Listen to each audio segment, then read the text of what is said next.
Olá, tudo bem? O estado de São Paulo em alerta contra a dengue. Para estar falando sobre esse assunto, estamos recebendo o Dr. Samir, que é médico da Vigilância Epidemiológica de Penápolis. Dr. Samir, tudo bem? Mais uma vez, seja bem-vindo à TV Câmara.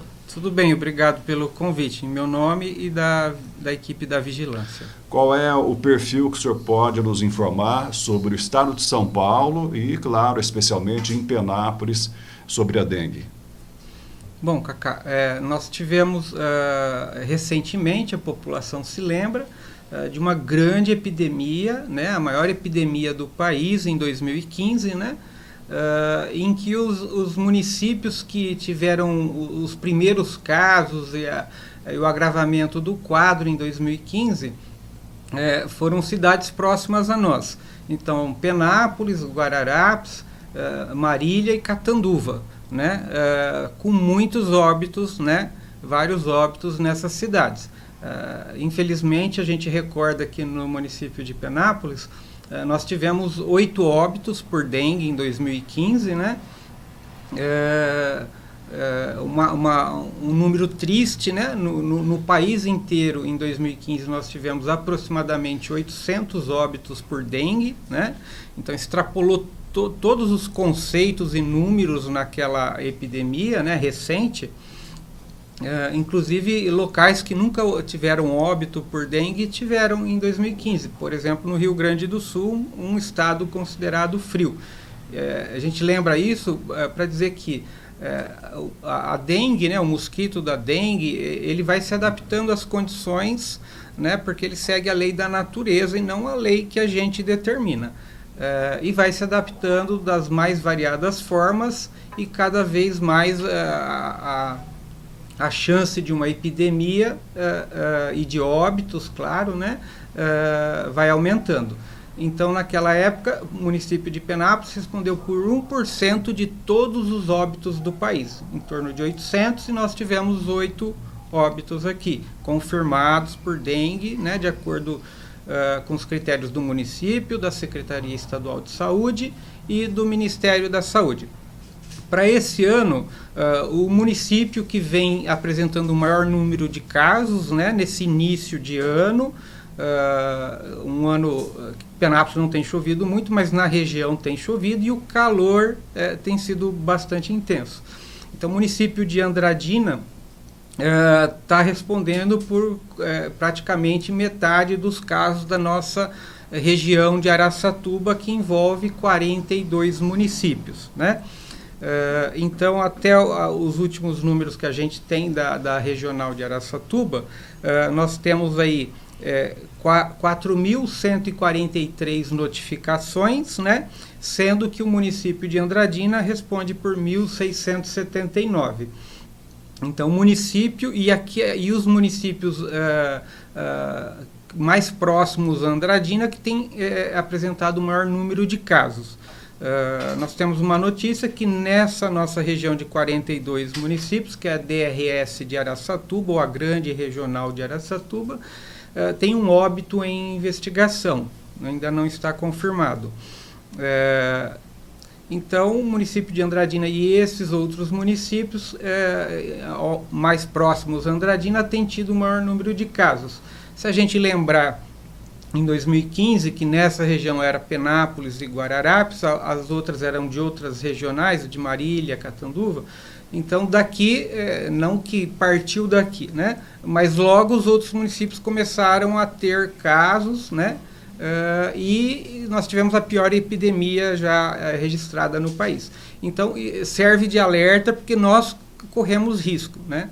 Nós temos o mesmo clima, né, da região, né, nossa, de Araçatuba, é um todo, né? Então, o calor que faz em Andradina, a quantidade de chuva em Andradina, a cidade se equivale em número de município, de domicílios, né?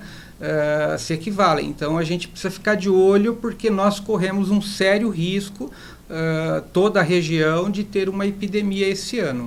E Penápolis, por enquanto, quantas notificações, quantos casos confirmados?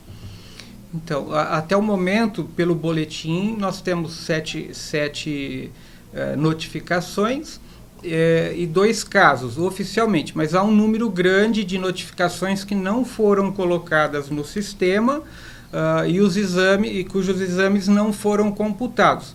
Então, extraoficialmente, nós temos um número de casos bem maior do que o que está registrado oficialmente. A estimativa aí de quantos casos o senhor colocaria? É uma estimativa de que nós temos aproximadamente 15, 20 casos positivos aguardando entrar no sistema. Aí vale ressaltar, doutor, a importância da notificação, né, para o direcionamento das ações. Por exemplo, se procura o pronto-socorro ou vai numa farmácia, ou mesmo o que não deve ser feito, uma automedicação, e essa informação do caso de dengue não chega para a vigilância. Isso atrapalha bastante. Sim, nós precisamos lembrar que tem as doenças, algumas doenças são ditas pelo Ministério da Saúde de doenças de notificação compulsória, dentre elas a dengue. Dengue, zika, chikungunya, leishmaniose, etc.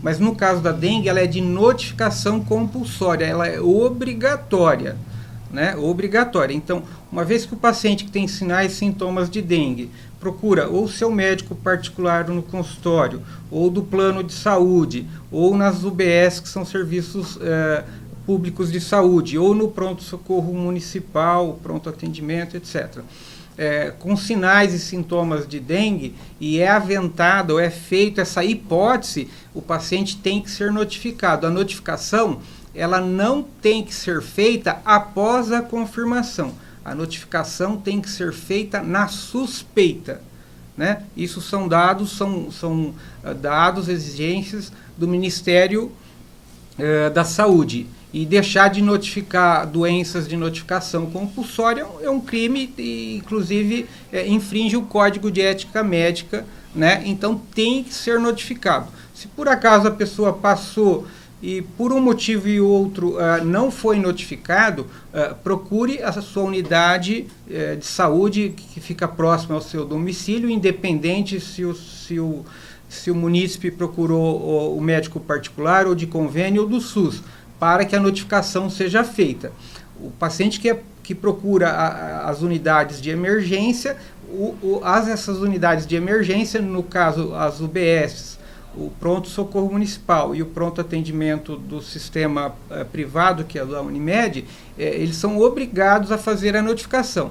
Se essa notificação não nos chega, nós não temos como dimensionar a epidemia e quais medidas e onde fazer esses bloqueios para que a epidemia não surja ou não se agrave, né? É muito importante. Dr. Samir, qual seria a explicação para esse ciclo? Por exemplo, parece Copa do Mundo de 4 em 4 anos, ou mais ou menos isso, que a dengue chega com maior intensidade. Por quê? O ano passado, por exemplo, de modo geral, foi mais tranquilo. Esse ano já traz bem mais preocupação. Sim. Nós temos 4 sorotipos de dengue no Brasil, e na nossa região os 4 já foram evidenciados por exames, né? Tem o sorotipo 5, que está na Ásia mas não chegou no país, mas pode vir a chegar, né? Então, numa epidemia, basicamente um sorotipo de dengue, ele prevalece, né? Então, na epidemia de 2015, nós tivemos um grande número de pessoas com a doença no município, e no estado e no país, né? Então, a maior parte da população, ou grande parte da população, tiveram contato com aquele sorotipo. Uma vez que você tem dengue de um sorotipo, ou 2, ou 3, ou 4, você cria imunidade específica para aquele sorotipo. Para os outros 3, não. É como se tivesse tomado uma vacina, aquele mesmo isso, tipo. Teu sistema imunológico reconhece e, entre aspas, teu corpo fica vacinado, a imunidade própria do teu organismo, não é uma vacina externa aplicável, né? Você fica imune àquele sorotipo que você teve contato, que provocou a doença em você. Então, a grande parte da população vai ter a doença por aquele sorotipo. até que um outro sorotipo seja introduzido e disseminado no município, nos mosquitos, que são os transmissores, né, através da picada, leva-se um tempo, né? Então, se nós tivermos uma epidemia, por exemplo, por sorotipo 2, você pode ainda ter no outro ano vários casos, porque nem toda a população é picada, né? Aí você tem um período de acalmia, entre aspas, né? Até que um outro sorotipo, por exemplo, sorotipo 1, seja introduzido de uma outra região vindo para cá, através de pacientes ou de mosquitos, você leva alguns anos para que uma grande parte desses transmissores tenham esse sorotipo. Isso leva 2, 3, 4 anos. E aí você tem, a população não está vacinada, entre aspas, não está com seu sistema imune, suas defesas alertas para aquele sorotipo, então ele vai provocar uma outra epidemia. Vamos supor então que você teve uma epidemia por sorotipo 2. Passados 3, 4 anos em média, que é o que a gente tem visto nos últimos 30 anos, você tem uma epidemia pelo sorotipo 1. Daqui mais 3, 4 anos pelo sorotipo 4. Então nós estamos falando de 3, 6, 9 anos. Nesses 9 anos, nasceram crianças de 0 a 9, 0 a 10, nunca tiveram aquela primeira sorotipo da primeira epidemia, que seria o 2, que a gente está falando. E muitas pessoas vieram para o município, então não é que a cidade inteira ficou imune. De totalizar é difícil. Aquelas que tiveram não terão mais. E nesses 10, 11, 12 anos, até que se repita uma epidemia pelo mesmo sorotipo, você já tem um grande número de pessoas no município que não estão imunes a ela. E agora com o novo tipo, quem já teve dengue, os sintomas são mais fortes? A tendência é que quem teve dengue por uma ou duas vezes, no caso uma vez pelo menos, o teu sistema imune reconhece partículas daquele vírus e você está imune. Então vamos colocar como exemplo, você teve um dengue por sorotipo 1. Tem várias partículas que são iguais ou muito parecidas aos outros sorotipos. Então, teu sistema imune fabrica defesas ou soldados, né, para que o teu organismo combata aquele vírus. Você pegou um sorotipo agora o 3. Você tinha o 1, foi curado e pegou agora o 3. Teu organismo reconhece no sorotipo 3 várias partículas idênticas. Então, ele manda lá as defesas ou os soldados. Eles começam a atirar, né, produzir anticorpos e vê que não surgiu efeito, porque ele olha e fala, aquele lá é o sorotipo 1, mas ele não é o sorotipo 1, ele tem partículas do sorotipo 1 do sorotipo, e do sorotipo 3. Então o organismo começa a produzir uma defesa maior, né, um ataque maior, e acaba atacando o novo vírus. E, de alguma forma, esse bombardeamento, né, essa munição maior contra um agente que não seria tão potencial, acaba danificando o próprio organismo também. É uma forma simples da gente explicar. Então, a pessoa que já teve infecção por um dos sorotipos, uma nova infecção, a segunda por outro sorotipo, uma terceira, potencialmente ele teria um risco maior ou as manifestações clínicas são mais importantes. Os sintomas são os mesmos, só que são mais intensos, seria isso? Mais intensos, né, e com riscos de você ter insuficiência hepática, né, uma hepatite pelo vírus, cardite pelo vírus, encefalite, né, é como se você tivesse dado um tiro muito forte, né, um tiro de cartucheira para você matar uma rolinha. Vai matar a rolinha e vai despelar toda a árvore, né? Dr. Samir, então lembrando, né, os sintomas da dengue. Então, os sintomas da dengue. É a pessoa que tem febre, né, e 2 outros sintomas. Uma pessoa que tem febre e 2 sintomas. Então vamos relembrar aí, Cacá. Dor no corpo, né? Mialgia, dor nos músculos, dor nas articulações, dor abdominal forte, dor ocular, né? Dor de cabeça, náuseas, vômitos, diarreia e aquela pele que fica toda rosadinha, coçando, que é o exantema, né? Parece que a gente está com uma alergia no corpo inteiro. E a febre, mais 2 destes sintomas, numa região endêmica de dengue, que é a nossa região, toda essa nossa região, né? Nos faz pensar, ou a gente tem que lembrar de dengue, certo? E aquela sensação de que levou uma surra, né? Sim, a prostração, a pessoa perde o apetite, né? Então, a dengue seria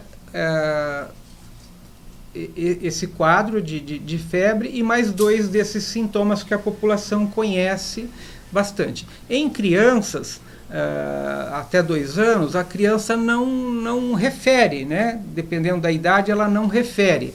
Então, uma coisa importante é uma criança com febre e que começa a ter um comportamento anormal, por exemplo, irritabilidade, né? Essa criança com febre em que você não acha um outro foco, pneumonia, garganta, ouvido, não tem um de gastroenterocolite, enfim, que você não acha um foco aparente, você precisa lembrar de dengue. Dr. Samir, o alerta deve receber ainda mais atenção contra a dengue, porque nós estamos agora no mês de fevereiro. E aí existe uma projeção da proliferação do mosquito por alguns meses ainda, não é isso? Sim. Lembrar que nós não temos aquele inverno rigoroso, né? O último inverno nosso foi praticamente quente, né? E com registros de casos nos últimos anos, nós temos registrado casos de dengue no período dito de inverno, né? Então não há a quebra do ciclo, 40 dias sem que haja nenhum tipo de notificação ou de caso de dengue. Ao contrário do que era no início, as epidemias, você tinha os meses janeiro, fevereiro, março, abril e praticamente não tinha dengue no resto do ano.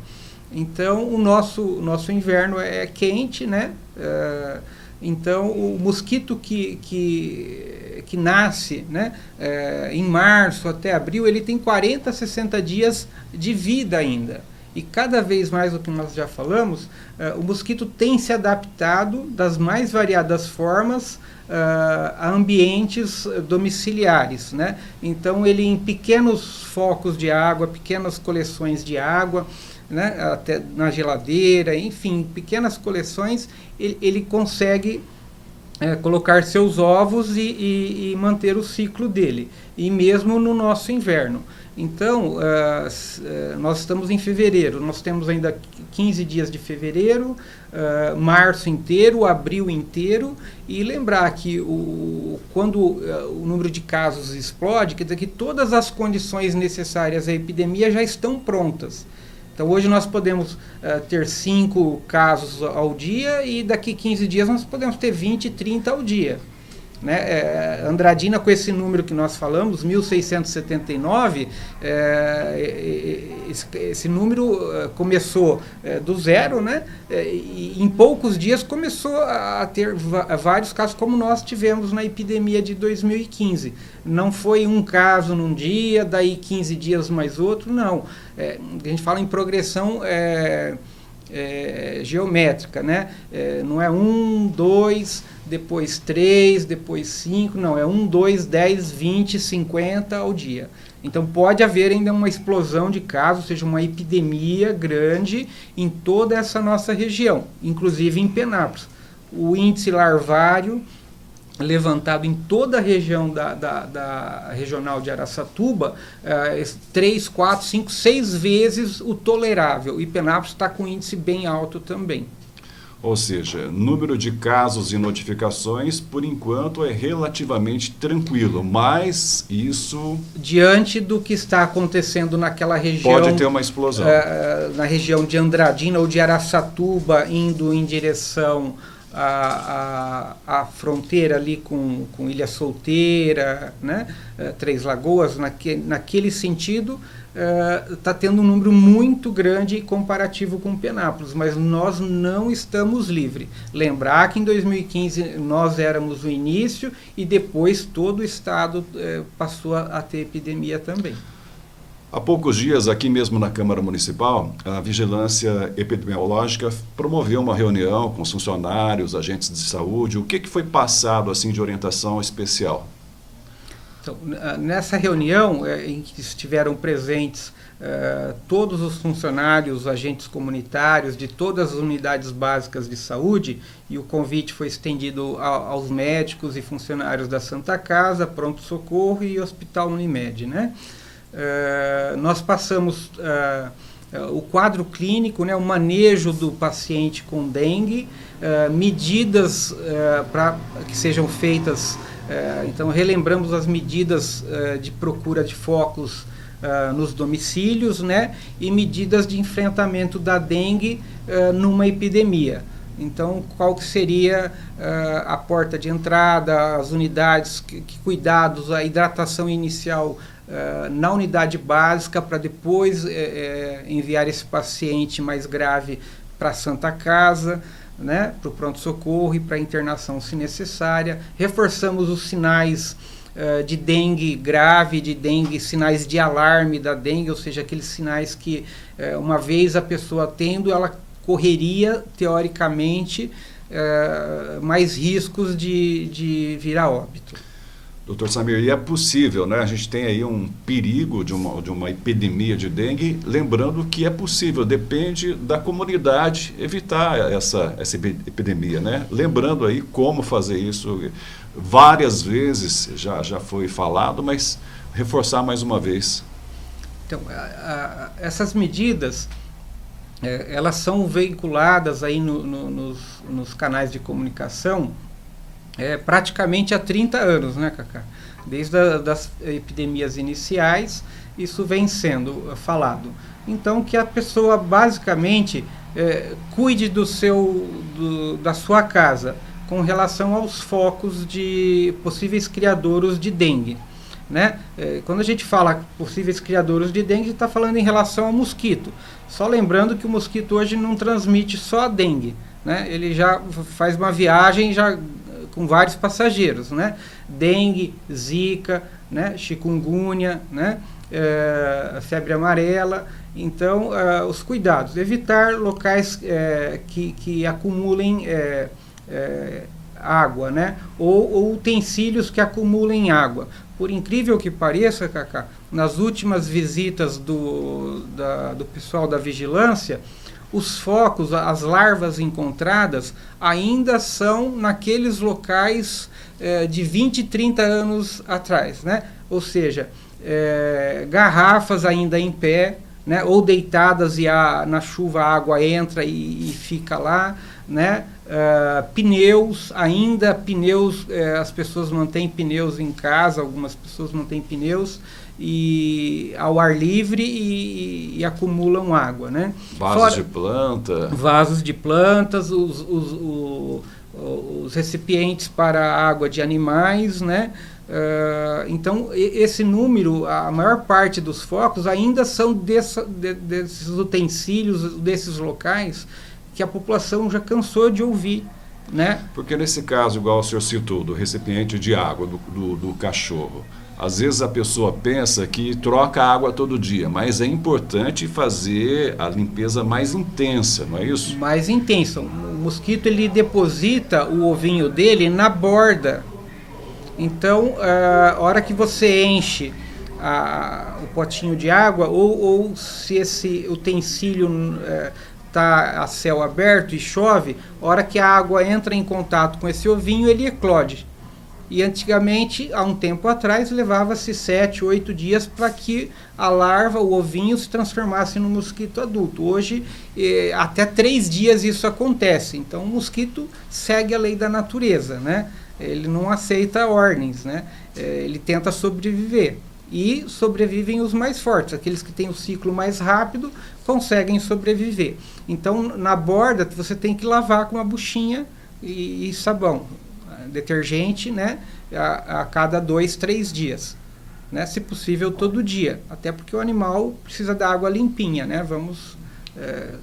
Nós gostamos dos nossos animais domésticos e vamos tratá-lo bem. E com relação à vacina, houve alguma novidade, alguma coisa eficiente que já está em prática? Então, em prática, não. Nós tivemos, no final do ano passado, num encontro na Faculdade de Medicina Veterinária da Unesp de Araçatuba, com vários participantes de várias faculdades, né? Um dos temas, esses temas eram voltados à saúde veterinária, por exemplo, leishmaniose e o cachorro, né? Por exemplo, e o tema dengue foi abordado.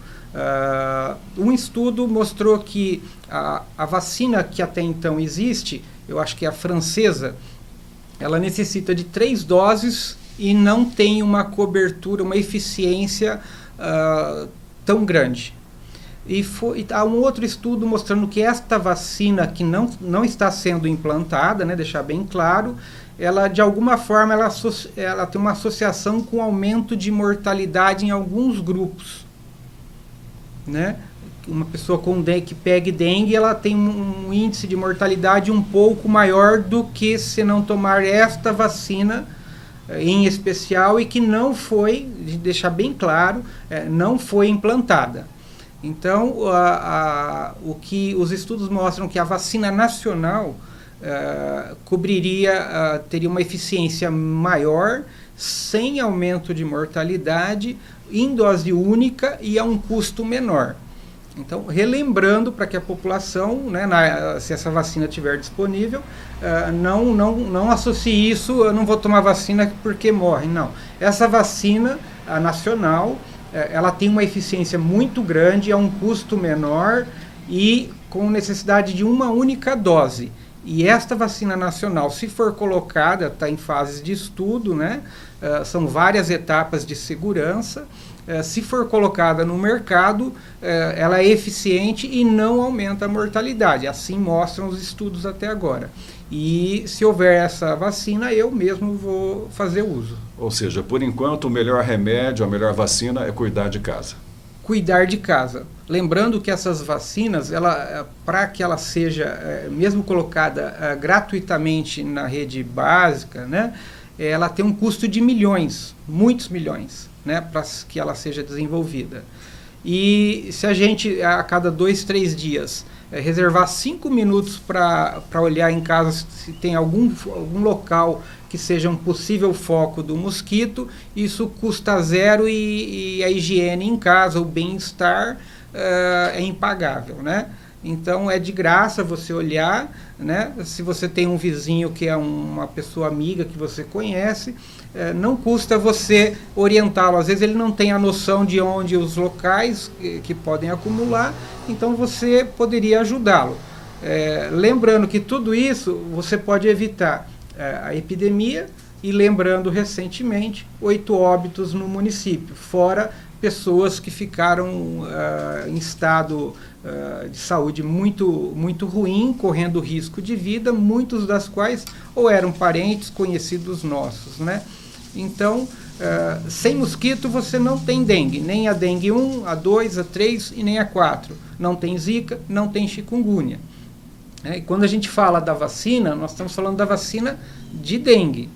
Lembrar que pode acontecer do sorotipo 5 chegar e provocar uma epidemia muito pior do que a de 2015, com um número de óbitos muito grande, porque de uma forma ou de outra, muitas pessoas já adquiriram um dos 4 sorotipos, né?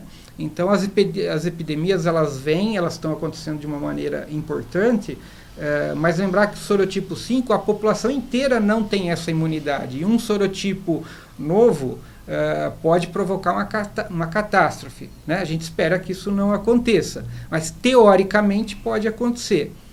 Então, sem mosquito você não tem epidemia por nenhum dos 4, nem se chegar a esse sorotipo 5, pelo menos é uma maneira de você atenuar em muito.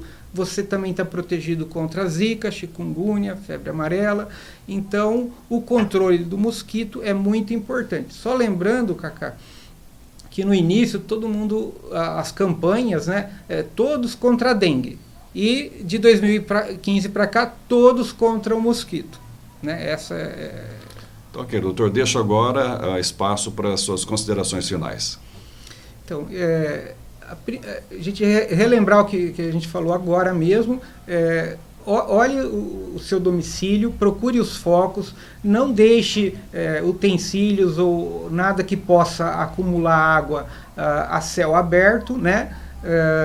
Lave os vasos que contenham água dos seus animais, se você tiver em casa, olhe as plantas, garrafas, etc. A garrafa tem que ficar de bico virado para baixo, né? Olhe também as geladeiras, os recipientes que podem acumular água, né?